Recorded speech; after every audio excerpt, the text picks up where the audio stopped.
The crimson sands of Thatanine stretched endlessly beneath twin suns, a desolate wasteland that even the galaxy's most desperate colonists had abandoned decades ago. But Lottie wasn't a colonist. She was a traveler, a wanderer who collected stories from forgotten worlds. And this barren planet had whispered rumors of something extraordinary. Max adjusted the scanner on his wrist, his brow furrowed with concern. Lottie, we've been walking for 6 hours. There's nothing out here but radiation and regret.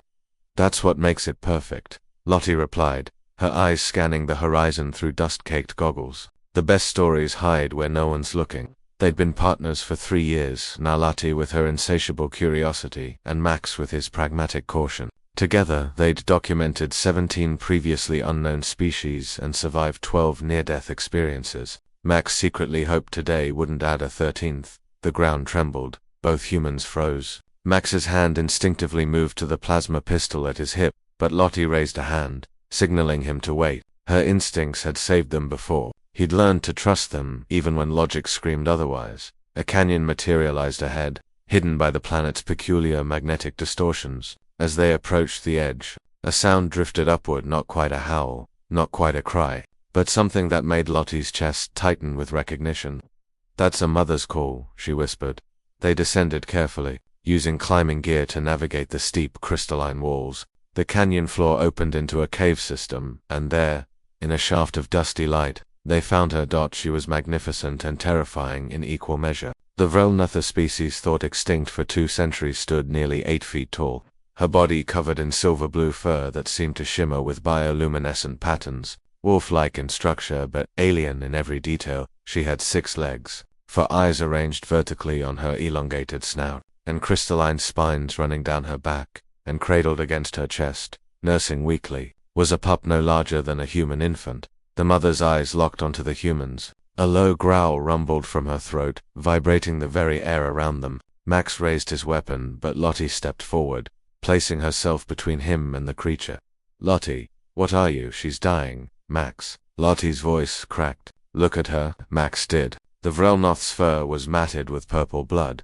Deep gashes marked her flanks, claw marks from something even larger. One of her rear legs bent at an unnatural angle, and her breathing came in labored gasps. She'd fought something, survived, and dragged herself here to protect her baby. Now she was fading. The pup whimpered, unable to draw enough nourishment from its weakening mother. Every protocol, every regulation, every law governing human-alien interaction screamed at Lottie to observe and document, nothing more. The galaxy had rules for good reasons. Interference had led to disasters, extinctions, wars. Humans had learned painfully to watch and record, never to intervene. But Lottie had never been good at following rules. When something felt wrong, she slowly lowered herself to her knees, keeping her movements deliberate and calm. From her pack, she withdrew a medical kit designed for xenobiological emergencies. The mother Vrelnoth watched, her 4 eyes tracking every motion, muscles tensed to strike despite her injuries. I'm going to help you, Lottie said softly,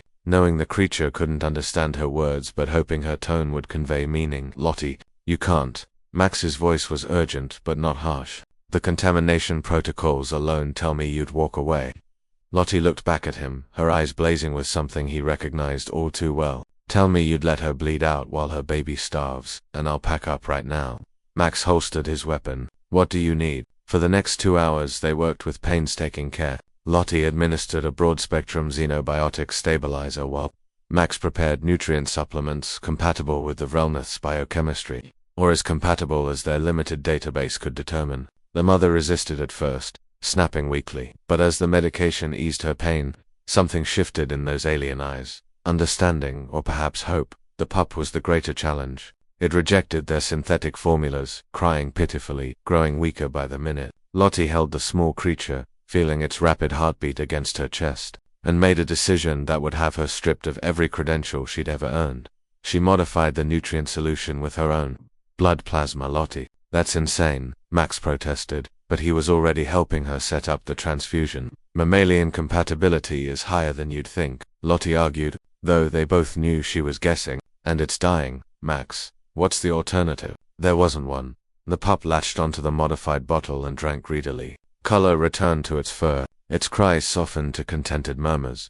The mother Vrelnoth watched this impossible actor human feeding her child, with her own essence and something ancient and primal past between two mothers of different worlds. Trust. By the time that sons began their descent, the mother's wounds were sealed with biofoam, her legs stabilized, and her pup nursing successfully from supplemental bottles. She would survive. They both would. The Vrelnath rose slowly, testing her injured leg. She towered over the two humans who had saved her life, who had violated every law of non-interference for no reason except that it was right. She lowered her massive head, touching her crystalline snout gently to Lottie's forehead, then to Max's, a blessing, a thank you, a promise. Then she took her pup gently in her jaws and disappeared into the deeper caves, leaving the humans alone with their violation of protocol and their clear consciences. Max broke the silence first. We're going to be court-martialed, probably, Lottie agreed, watching the shadows where the Vrelnath had vanished. Was it worth it? Lottie thought of the pup's heartbeat against her chest,